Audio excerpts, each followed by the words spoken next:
গতকালকে দেখলাম কয়েকটা বিজেপির নেতা এবং যারা গরু ব্যবসায়ী তাদের উপরে জুলুম চালিয়েছে এবং তাদের বলেছে বাংলাদেশি। কি বলবেন? আমরা দেখলাম ভিডিওটা, এই জন্যই তো বলছি যে বাংলায় হচ্ছে এটা কি। আমরা এই সমস্ত ঘটনাগুলো দেখেছি বিজেপি শাসিত রাজ্যে দেখেছি, উত্তরপ্রদেশ থেকে শুরু করে আপনার অন্যান্য যে স্টেট গুলো আছে, গুজরাট থেকে শুরু করে। কিন্তু আজকে এই বাংলা, যেখানে 40% মুসলিম বাস করে এবং 40% মুসলমানের মধ্যে 98% মুসলমান এই রাজ্য সরকারকে ভোট দেয়, সেই রাজ্যে গোরক্ষক বাহিনী যে তাণ্ডব করলো গরু ব্যবসায়ীদের উপরে, যারা কিনা আমরা দেখলাম একটা পিক আপ ভ্যানে করে গরু নিয়ে আসছিল, তাদেরকে সেই গাড়ির থেকে নামানো হলো। 6 থেকে 8 জন মানুষ, তার মধ্যে বয়স্ক মানুষের আছে 2-3 জন বয়স্ক মানুষ আছে।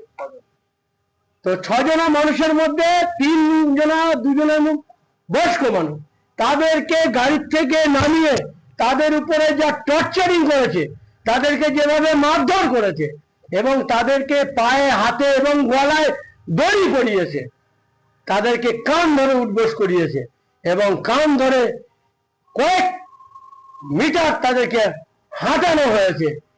পুলিশ প্রশাসন কোথায় ছিল? গোরক্ষক বাহিনী এই সাহস পায় কি করে বাংলায়? এই প্রশ্ন জবাব এই রাজ্যের মুখ্যমন্ত্রী, এই রাজ্যের পুলিশ মন্ত্রী মমতা বন্দ্যোপাধ্যায়কে দিতেই হবে। এবং এখনো তারা কেন অ্যারেস্ট হলো? তাদেরকে কেন এখনো গ্রেপ্তার করা হলো? শুনলাম 2 জন গ্রেপ্তার হয়েছে, কিন্তু মেন আসামি যে বিজেপির যুব নেতা, সেই বিজেপির, সে কেন এখনো অ্যারেস্ট হলো না? সে কোথায় লুকিয়ে রয়েছে? আর তাদের এই সাহস হয় কি করে? তারা যখন সাহস দেখেছে তখন পালিয়ে বেড়াচ্ছে কেন?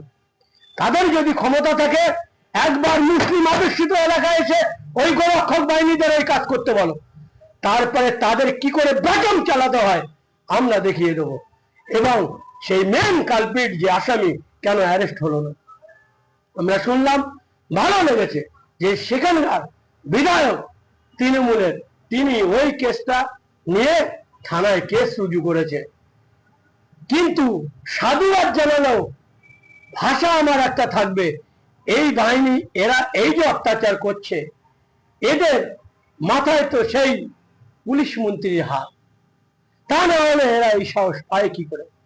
আমরা তখনই ভাববো যে হ্যাঁ, এই রাজ্যের শাসক দলের কোনো হাত নেই, যদি ওই কালপিটদের দ্রুত অ্যারেস্ট করে কঠিন থেকে কঠিনতম শাস্তি দেওয়া হয়, যেই শাস্তি থেকে দ্বিতীয়বার কোন গোরক্ষক বাহিনী এই বাংলায় ওই রকম তাণ্ডব আর ঘটাবে না। সেই উপযুক্ত শাস্তি যদি এই বাংলার সরকার দেয়, এই বাংলার প্রশাসন দেয়, তাহলে আমরা বুঝবো না বাংলা ঠিক আছে, গোরক্ষক বাহিনী এবার জব্দ হবে। আর যদি ওদেরকে অ্যারেস্ট করে আবার ছেড়ে দেওয়া হয়, তাহলে জানতে হবে এই রাজ্যের শাসক দলের এবং পুলিশ মন্ত্রীর অবশ্যই হাত তাদের, অর্থাৎ গোরক্ষক বাহিনীদের মাথায় আছে, তার ফলেই তারা এই কাণ্ড চালাচ্ছে। তাই আমি মাননীয় মুখ্যমন্ত্রীর কাছে বলতে চাই, আপনাদের মাধ্যমে আমি পুলিশ মন্ত্রী মুখ্যমন্ত্রী মমতা বন্দ্যোপাধ্যায়ের কাছে বলতে চাই, ওই এলাকার প্রশাসনের কাছে বলতে চাই, আপনাদের মাধ্যমে যত দ্রুত সম্ভব 3 দিনের মধ্যে ওই মেন কালপিট পারিজাত নাকি হারামজাদা বলে নাম, ওকে অবিলম্বে অ্যারেস্ট করে আইনের মাধ্যমে কঠোর থেকে কঠোরতম শাস্তি দেওয়া হোক। তা না হলে আমরা ইন্ডিয়ান সেকুলার ফ্রন্ট হাত গুটিয়ে বসে থাকবো না, আমরা কিন্তু বৃহত্তর আন্দোলনে নামতে বাধ্য হব। আমাদের ইন্ডিয়ান সেকুলার ফ্রন্টের একমাত্র বিধায়ক, সংযুক্তার মোর্চার বিধায়ক, তিনি 48 ঘন্টার মধ্যেই সেই নির্যাতিতা তাদের কাছে পৌঁছে গেছেন, তাদের সঙ্গে কথা বলেছেন। তারা নিরীহ মানুষ, তাদের উপর যে অত্যাচার করা হয়েছে, তাদের বাকরুদ্ধ হয়ে যাচ্ছে। ইমিডিয়েট এই বাংলার মুখ্যমন্ত্রী মমতা বন্দ্যোপাধ্যায়, পুলিশ মন্ত্রী মমতা বন্দ্যোপাধ্যায়কে বলবো ইমিডিয়েট অ্যাকশন নিতে। সে কবরে থাক আর শ্মশানে থাক, অবিলম্বে তাকে অ্যারেস্ট করতে হবে এবং দ্রুততার সহিত আইনের মাধ্যমে তাকে কঠোর শাস্তি প্রদান মেন যে করতে আসামি হবে। ও বলছে যে এই যে যারা গরু নিয়ে যাচ্ছিল ওদের কাছে কোনো লাইসেন্স ছিল না, অথচ আবার কালকে নওশাদ সিদ্দিকী সাহেব গিয়েছিল ওখানে, নওশাদ সিদ্দিকী সাহেবের সাথে ওরা কথা বললো যে হ্যাঁ আমাদের কাছে সবকিছু ছিল। সমস্তটাই তার কাছে ছিল। যারা গরু নিয়ে আসছিল তাদের কাছে কাগজপত্রের কোনো ত্রুটি ছিল না।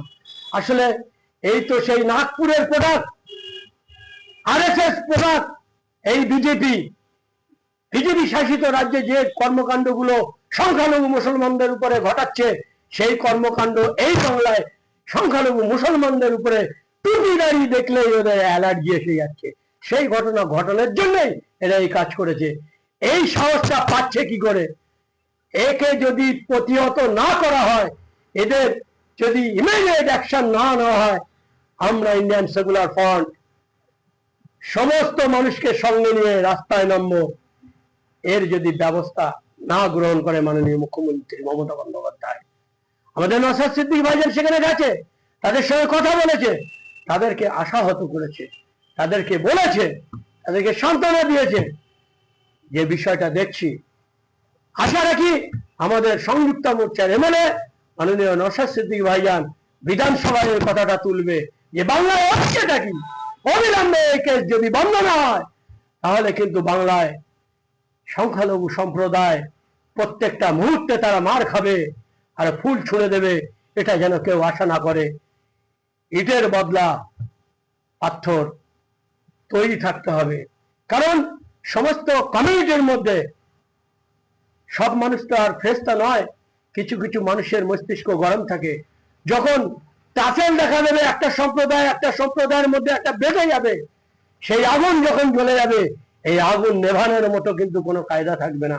তাই যাতে সেই আগুনটা না ধরে, সেই দিকে তাকিয়ে বাংলার স্বার্থে, বাংলার মানুষের স্বার্থে, সংবিধানের স্বার্থে, ভারতবর্ষকে রক্ষা করতে এই গোরক্ষক বাহিনীদের বিরুদ্ধে ইমিডিয়েট অ্যাকশন নিতে হবে। এবং অ্যাকশন নেওয়ার জন্য মাননীয় মুখ্যমন্ত্রীকে আমি আপনাদের মাধ্যমে আহ্বান জানাচ্ছি। আগে আমরা দেখতাম গুজরাটে এরকম অবস্থা হতো বিজেপি রাজ্যগুলো, আজকে পশ্চিমবাংলা হলো, কি বলবেন? সেটাই তো বলছি। আজকে এই বাংলায় মুখ্যমন্ত্রী মমতা বন্দ্যোপাধ্যায় নিজেকে সেকুলারিজম বলে দাবি করেন, সব সম্প্রদায়কে নিয়ে চলাফেরার জন্য যিনি দাবি করেন, সেই বাংলায় এই ঘটনা ঘটছে কি করে? এবং তারা এই ঘটনা এই কদিন হয়ে যাবার পরও কেন এখনো অ্যারেস্ট হলো না জানতে চাইছি। যেই সরকার, যাদের কোনো দোষ নেই, ত্রুটি নেই, ভালো ভালো ছেলেদের নিয়ে কেস দিয়ে জেলে ভরে দিচ্ছে, আর কারাপ্টেড যারা যারা এই বাংলাকে অশান্ত করতে চাইছে, হিন্দু মুসলমানের মধ্যে রাই বাঁধাতে চাইছে, তারা কেন এখনো অ্যারেস্ট হবে না? এটাই তো জানতে চাইছি। মাননীয় মুখ্যমন্ত্রী মানবিক হন এবং এই সমস্ত যে যারা ভাইরাস সৃষ্টি করছে, যারা একটা সম্প্রদায়ের উপর আঘাত করছে, টুপি দাড়ি দেখলেই যাদের এনার্জি লাগে, তাদের বিরুদ্ধে অ্যাকশন নিন এবং তাদের গারদে ঢুকিয়ে দিন। তাহলে কিন্তু সামনে সমূহ বিপদ এই বাংলায় যদি কোনো রকম ভাবে একবার বিশৃঙ্খলা তৈরি হয়ে যায়, সেটা সমাধান করার রাস্তা কিন্তু থাকবে না। এই কাজটা সম্পূর্ণ বিজেপি করেছে, কিন্তু মুখ্যমন্ত্রী মমতা বন্দ্যোপাধ্যায় তিনি কিছু বলছেন না। এটাই তো কেন এরকম একটা ন্যাক্কারজনক ঘটনা হলো?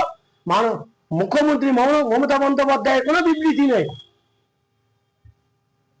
শুধু ভালো বলবো সেখানকার বিধায়ক তিনি বসে থাকতে চায়নি। আসলে তৃণমূলের মধ্যে তো সবাই খারাপ নয়, তৃণমূলের মধ্যে ভালো মানুষ আছে, তবে সেগুলো সংখ্যায় কম।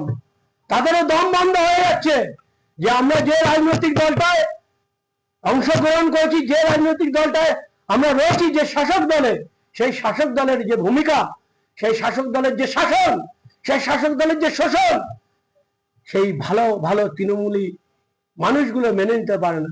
তাই তো আমি কুন্নিশ জানাই ওই এমএলএ সাহেবকে, ওই বিধায়ককে, তিনি এই ঘটনা দেখার সাথে সাথে ওই থানায় এফআইআর করেছেন ওই গোরক্ষক বাহিনীদের বিরুদ্ধে।